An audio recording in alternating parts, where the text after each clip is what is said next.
se você coloca o mesmo banquinho, a mesma escada para todos eles, você está retratando uma situação de igualdade.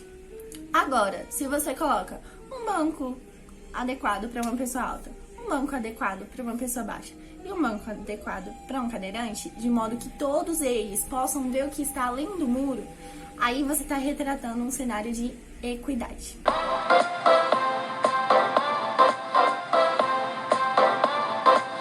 Oi, gente, tudo bem?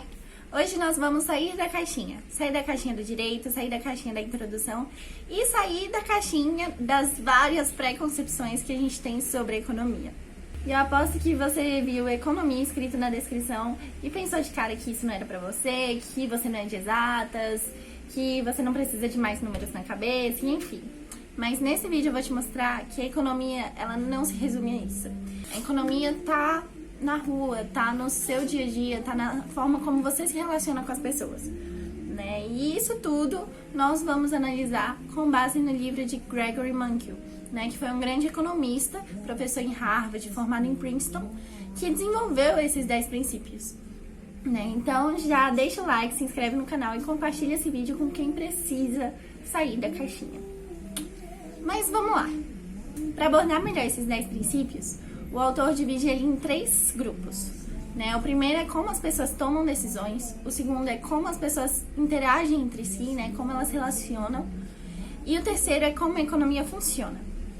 Eu vou falar de cada um nesse vídeo, mas se tiver algum princípio em questão que vocês desejarem saber mais, digam aqui pra mim nos comentários que eu vou adorar trazer pra vocês, tá bom?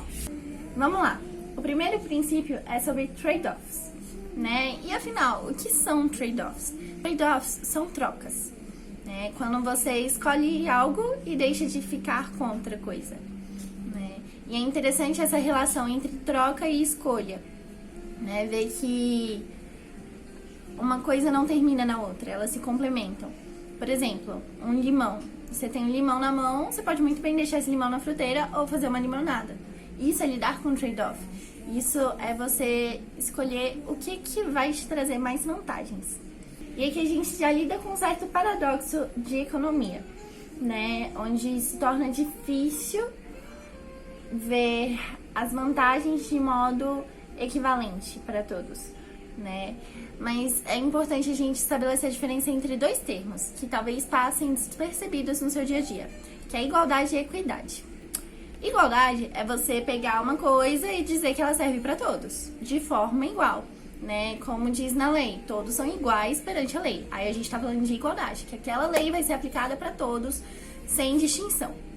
Quando você fala de equidade, você tá falando das medidas ideais para cada um, para que haja efetiva igualdade. Então, um exemplo prático. Você tem um muro, né? Eu vou até deixar uma imagem aqui, porque ela é super ilustrativa. Você tem um muro e aí você coloca o mesmo banquinho para todos poderem ver através dele, né? Mas é lógico que uma pessoa alta vai ter mais facilidade, uma pessoa baixa vai ter muita dificuldade e um cadeirante, por exemplo, teria mais dificuldade ainda, né? Se você coloca o mesmo banquinho, a mesma escada para todos eles, você está retratando uma situação de igualdade.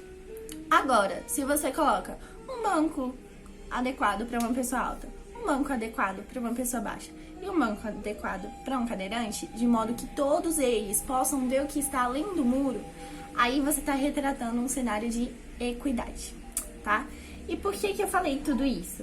Porque um dos principais trade-offs que Gregory Mankiw traz é o trade-off entre eficiência e equidade. E eficiência é o quê? É quando você consegue notar que algo é melhor que outra coisa, né? Por exemplo, um limão do qual você fez uma limonada é melhor do que aquele limão que tá parado na fruteira. Agora, se você tá buscando equidade, é justamente quando você busca algo equivalente a outro. E isso, na economia, é super importante notar essa diferença, né? De onde você consegue enxergar as vantagens e de onde você consegue enxergar um quadro equivalente. Ok. Segundo princípio, o custo é igual ao que você desiste, né? E aqui parece meio contraditório, mas eu te garanto que não é. Vamos supor que você tem uma prova, né? O fato de você deixar de ir numa festa para estudar para essa prova foi o que aquela prova te custou. Então você desistiu de algo que você queria para conseguir outra coisa que você queria ainda mais, né? Que no caso era ir bem na prova. Então essa é a raiz do segundo princípio. E é interessante ver a relação entre os princípios, né? Só de você analisar o que vai custar para você ter aquilo que você quer, você já está lidando com um trade-off. Então vejam que as coisas não estão soltas, elas não estão ali jogadas, tem uma conexão entre elas. E agora o terceiro princípio, que diz que pessoas racionais pensam à margem. E o que de achas é essa margem? Essa margem simboliza a potencialização de ganhos. Então o exemplo mais clássico que você vai ter aqui, ele é um tanto quanto quantitativo, né? Por exemplo, você foi comer sorvete, né? Você tirou uma tarde para comer sorvete. Daí, vamos supor que você comprou lá 20 sorvetes e comeu todos, né? Só que o valor que você deu no primeiro sorvete foi muito maior do que você deu no 20º sorvete. Isso por quê? Porque o primeiro, ele tinha aquele encanto, né? Ele tinha, nossa, esse é o primeiro, nossa, esse tá delicioso, enfim. Já o 20º era mais um do que você já havia consumido, né? Então, consequentemente, o valor dele cai. E por que eu tô falando tudo isso? Por que o autor traz esse exemplo na hora de falar da margem, né? Porque ele mostra que diante dessa potencialização, a gente consegue encontrar o valor que você está disposto a pagar por aquele primeiro item que você consumiu. E para completar, vem o quarto princípio, que diz que pessoas reagem a incentivos. E, gente, isso é clássico, né? Tanto que se você for ali na papelaria e comprar um marca-texto novo, eu tenho certeza que você vai estar mais motivado nos estudos, né? Então, os incentivos, eles podem ser tanto externos, como um contrato, uma lei, um objeto, né? Essas coisas que vão te acrescentar de alguma forma, quanto interno, como a moral e a ética, né? Que são coisas que te acrescentam pessoalmente e que te motivam também. Então, estímulo é tudo aquilo que te leva, te motiva a tomar alguma decisão, tá certo? Então, esses são os 4 princípios que influenciam na tomada de decisão das pessoas. Daí agora, nós vamos para aquela parte de como as pessoas interagem. E o 5º princípio vai falar que o comércio pode ser bom para todos. Isso já vem aquele paradoxo, aquele paradigma na nossa cabeça de que o comércio é desigual, de que o comércio não é equivalente para todos e aquilo que a gente conversou no início do vídeo, né? E veja como aquele princípio vai ser importante para esse. Por que o comércio pode ser bom para todos?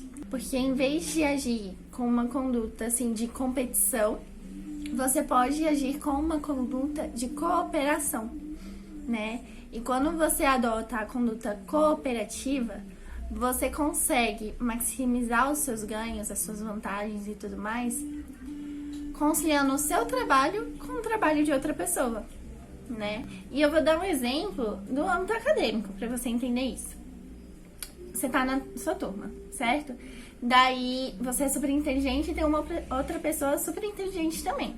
Em vez de ficar competindo com aquela pessoa para ver quem dá mais, quem responde mais perguntas do professor, quem consegue a nota mais alta e etc., você pode muito bem conciliar os seus conhecimentos com os daquela pessoa e ajudar a classe toda, né? Então, assim, o comércio pode ser bom para todos. Essa é a raiz desse princípio. Daí, o 6º princípio vai trazer pra gente que os mercados são uma ótima forma de organizar a atividade econômica, né? E já te digo, tem vários tipos de mercado. Mas aqui o autor frisa bastante aqui é a economia de mercado, que é mais voltada para o sistema capitalista e etc. Isso por quê? Porque ela incentiva, ela mantém esse estímulo da pessoa estar buscando sempre um avanço, uma evolução, né? E isso é positivo para o mercado porque ele não vai ficar estagnado. Daí, para fundamentar esse princípio, o autor adota bastante a postura de Adam Smith, que falava da mãe invencível do mercado, que a economia é capaz de reger a si mesma e tudo mais. Então, ele traz as vantagens da economia de mercado. E qual que é o centro desse princípio? É a relação de que um produz e outro consome, né? Por isso que ele dá o exemplo da família e do produtor, né? A família, ela escolhe o que ela vai consumir e o produtor, o que ele vai oferecer. Então, é uma via de mão dupla, beleza? Já o sétimo princípio vem completar a efetividade da economia de mercado com a mão estatal, né? Então, perceba, esses 10 princípios, eles não eliminam ou condenam a participação do Estado e etc. Na verdade, eles vêm explicar a função de cada um, tanto do mercado em si, por si só, né, a máquina, quanto do Estado para contribuir com essa máquina. Então, o que esse sétimo princípio vai trazer pra gente? Que o Estado precisa, sim, intervir em certos pontos para ajudar a economia, né? E quais são esses pontos principalmente? As políticas públicas. Porque é natural que um organismo, uma máquina, um software venha a falhar, apresentar falhas. E essas falhas precisam ser consertadas. E quando a gente fala de falhas em economia, a gente fala principalmente de externalidades. Eu garanto que você vai ouvir muito essa palavra. As externalidades são tudo aquilo que não é possível controlar, não é possível quantificar, não é possível prever. No próximo princípio, a gente já vai entrar naquela categoria de como a economia funciona. E é muito interessante porque aqui as coisas começam a fazer muito, muito, muito sentido. O oitavo princípio vai dizer, então, que o padrão de vida de uma sociedade, de um país, está relacionado à produtividade daquele país, né? E isso tem toda a lógica, né? Porque se um país, se um povo, uma comunidade é capaz de produzir para o seu sustento, então esse povo também é capaz de manter o seu padrão de vida. E quando a gente entra nesse princípio da produtividade, também é importante entender o que leva aquele povo à produtividade. O que leva a isso é a qualificação, né? É a oferta de oportunidades. E isso tudo a gente precisa conciliar a máquina estatal com a máquina privada, né? Então precisa desse organismo. Daí a gente já passa para o próximo princípio, que vai ajudar a gente a entender um pouquinho a questão da inflação, né? E isso porque o nono princípio diz que com o aumento da emissão das moedas, os preços também aumentam, né? Não sei se você já percebeu, mas toda vez que a gente tem uma crise financeira, uma nova cédula é emitida, né? Mais dinheiro começa a girar, porque o dinheiro que estava girando antes já não consegue dar conta de todas as relações econômicas que a gente constrói, que a gente se compromete, né? E eu vou dar um exemplo assim bem recente, que pra mim foi muito marcante, que foi quando eles lançaram aquela cédula do Lobo-Guará de R$200. Pois é, gente, foi tudo. Mas mostrava que estava precisando emitir mais papel moeda para dar conta dos vários compromissos econômicos que a gente tinha adquirido, né? E isso é um sinal da inflação. Só que a inflação, ela é natural. É natural que, com o passar do tempo, as coisas valorizem, né? Os preços se atualizem, porque o tempo colabora para a valorização do dinheiro, dos bens e etc. Para concluir, a gente fala que no 10º princípio, a sociedade lida com um trade-off entre desemprego e inflação. Cara, você lembra o significado de trade-off? Não é a troca, né? Então, a sociedade lida com esse trade-off, mesmo que temporariamente. Lembra disso do primeiro princípio, né? E eu vou dar um exemplo bem concreto e bem recente pra gente também, que é aquela fase nem estuda nem trabalha, né? Ali a gente tá literalmente vivenciando esse trade-off, né? Onde a vida continua, os seus compromissos financeiros continuam, mas você não tem de onde tirar esse sustento, né? E da onde que vem a solução para esse problema?